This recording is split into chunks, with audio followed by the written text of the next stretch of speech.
My wife is ugly and her food tastes awful. As his wife, you should do better.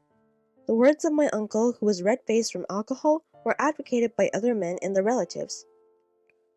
My husband, getting more excited from others agreeing him, spat out my complaints one after the other. He had a triumphant expression on his face. I took a deep breath in order to contain my embarrassment and anger. At that moment, my mother-in-law suddenly stood up from her chair and glared at my husband. "Is that all you've got to say?" With the words from my mother-in-law, the room got quiet all at once. My name is Emma, and I am a 40-year-old working in a medical office. I met my husband Tom, who is an office worker, 4 years older than me, through our common interest in tennis. We are married for 13 years. My husband and I adore children, but we were unable to have any, and I felt sorry for him. My in-laws, who live apart, are constantly concerned about us. Especially my mother-in-law and I have a good relationship, and we go out to lunch and shop together. My mother died when I was little, so my mother-in-law is like a real mother to me. My mother-in-law adored me as if I were her own child. Our marriage was not going bad, but after about 10 years, my husband became very bossy. Now he has absolutely no kindness to me. Furthermore, my husband has been working overtime and traveling more and more. He has been transferred to a different department at work 3 years ago. He doesn't come home half of the week. When he does return home, he says, "Hey, dinner. Hey, is the bath ready yet?" He treats me as if I were a servant. Once, I couldn't take it any longer and complained to my husband. "You're not a child anymore. You should at least prepare your own clothes."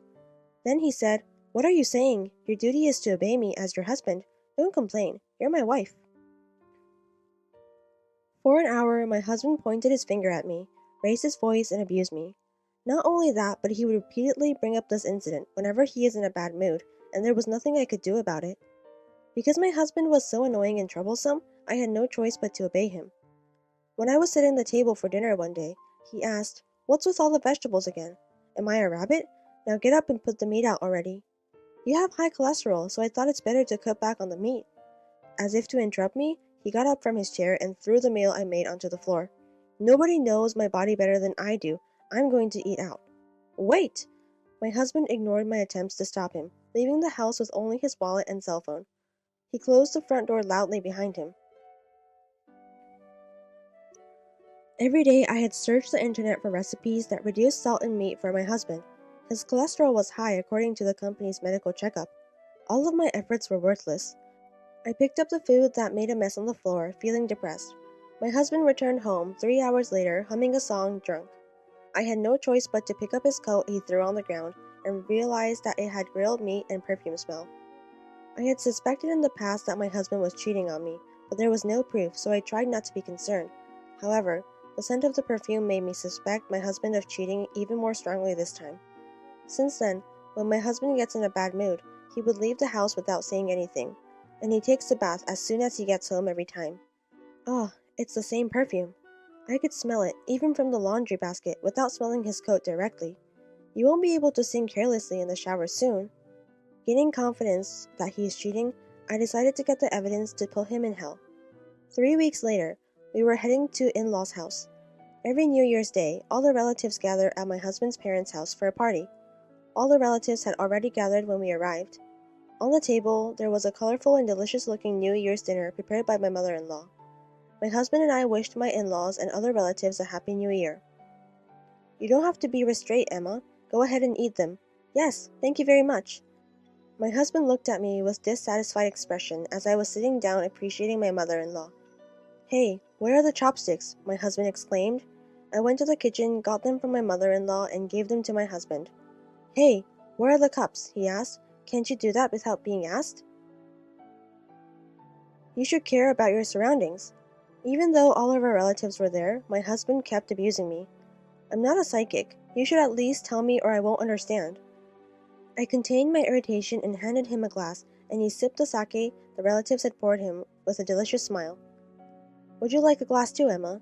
My uncle also offered me a drink, but my husband declined before I said anything. "She's my driver, so," he said. My mother-in-law and other female relatives were busily working in the kitchen. They were preparing lunch and bringing drinks and snacks to the men. I also wore an apron I brought from home and worked non-stop. My father-in-law and the other men were having a great time and drank one bin after another. I could hear the drunk guys laughing loudly. "I am so sorry that you guys have to be busy here.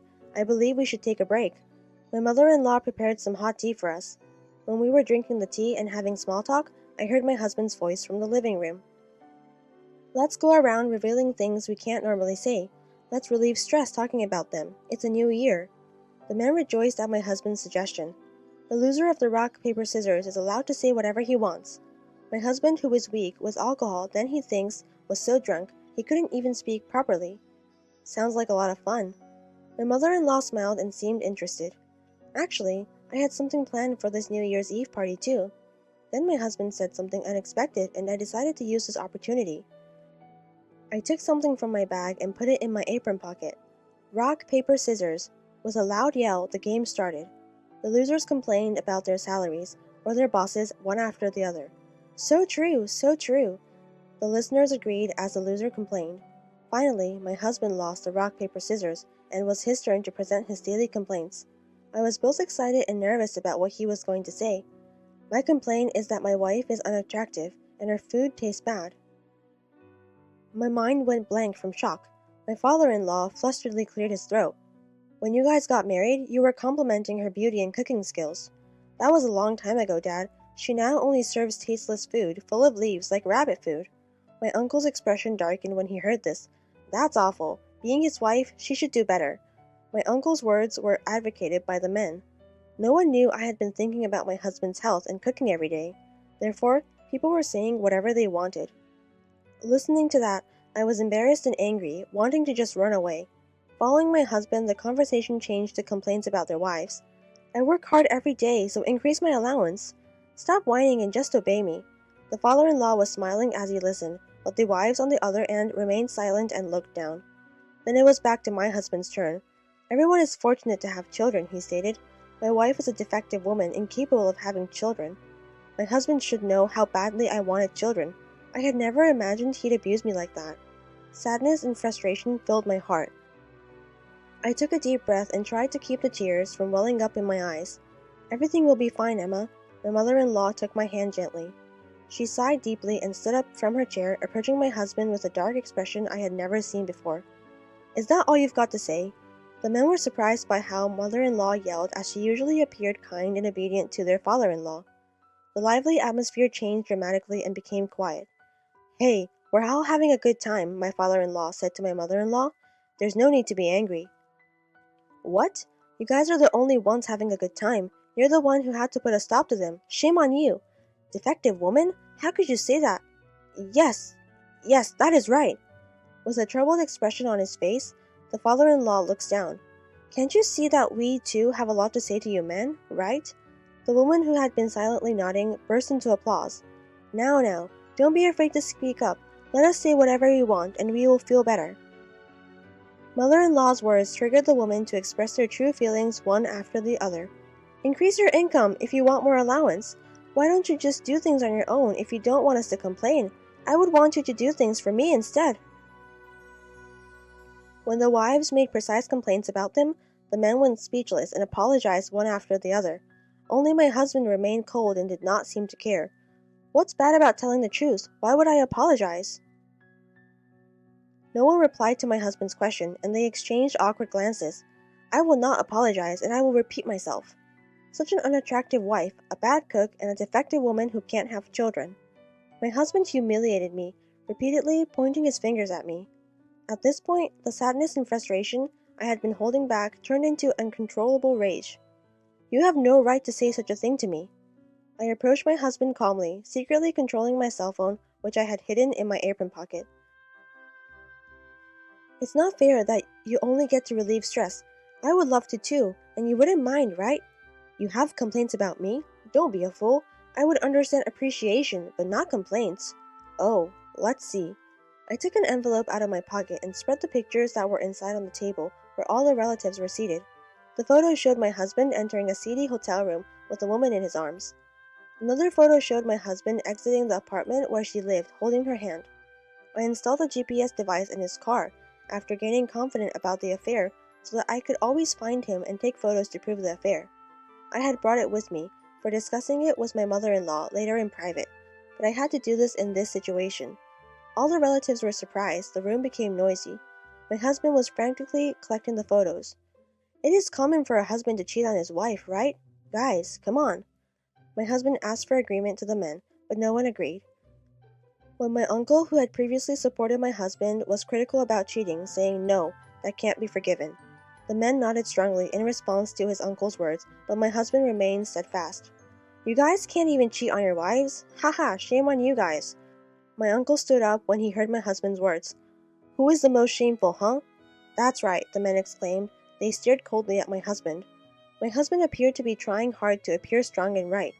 I was disgusted by such demeanor, so I confronted my husband with additional evidence. Actually, I got a phone call a week ago from Madoka-san, your new love. I heard you've been dating for 3 years. Madoka? Who is that?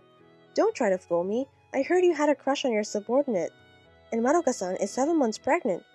I'm not sure what you're talking about. My husband was attempting making excuses, but he couldn't hide his agitation. She requested that I divorce you. I heard you refused to acknowledge the child, telling her that your wife wouldn't accept the divorce. I didn't say that. Oh, that's funny. I thought you didn't know her name. Saying that, I took my cell phone out from my apron pocket. I put it on speaker and turned the volume up to maximum, so that everyone in the room can hear. Did you hear what I just said, Madoka-san? She sniffles, possibly crying, and says quietly, yes. Actually, I had called the girl the day before New Year's and told her I would call her today. She wanted to know what my husband was really thinking, and so she agreed. And so I secretly called the girl right before I questioned him. When the girl overheard the entire conversation, she burst into tears and became enraged. She complained, my wife and I are getting a divorce, and he asked me to wait until then. I never said anything like that. You, as my wife, would understand, right? Why would I? You were the only one who betrayed me. When I said this, he looked down and became silent. I will never forgive you, said the girl, and hung up. She had believed my husband's words. Here is the divorce paper. Fill it out right now. When I tried to make him to sign the divorce papers I had prepared, he started to be furious towards me. Don't be ridiculous. I can't just immediately write this down. How dare you say such a thing after all this? I'll have you pay me 2 million yen in alimony. No, I'm never going to divorce you. I don't have that much money. Her husband began to stamp his feet as if he were a child and whined. I had never seen my husband act like this before, and I almost laughed. But I continued to demand divorce and alimony from him. Tom, you're not a little kid. Shame on you. My mother-in-law must have been frustrated by my husband's pitiful demeanor. She scolded him with an exasperated expression on her face. You have no right to refuse divorce or alimony. Accept reality with dignity. It's not that easy, Mom. Hey, you would understand how I feel, right, Dad? No way. I mean, how could I? Be responsible for what you've done. The husband reluctantly signed the divorce papers and agreed to pay alimony, holding back his tears. I had thought that this gathering would be a great time to reveal my husband's affair, so I pushed him even harder. I terminated our lease at the end of this month, because you don't need 2 homes to return to, right? When I said this, the woman applauded and the men sighed deeply. My husband left my in-laws' house as if he were fleeing from everyone's attention. The following day, I submitted divorce papers to the city office, and I moved into a rental apartment which I had already signed a contract to. I also requested 1.5 million yen in alimony from my ex-husband's unfaithful partner. It would have been a devastating blow for the girl. She had resigned from her job after becoming pregnant, but I couldn't forgive her. My ex-husband tried to rely on the girl after his apartment was terminated. He immediately wrote the child recognition paper right after divorce. However, the girl eventually dumped him and demanded 1,500,000 yen per month in child support. Furthermore, my ex-husband resigned from his job after the affair became public. It became difficult for him to remain at the company. His parents abandoned him after that, and he was unable to find a new job, so he was sleeping in an internet cafe and working part-time jobs to pay alimony. Susan, my ex-mother-in-law, informed me that my ex-husband has gotten higher cholesterol levels and harmed his body. He had been living a self-indulgent lifestyle since our divorce. Susan and I, on the other hand, became friends after the divorce and became even closer than when I was married to Tom. Now, I am content to live a peaceful life while enjoying my solitude.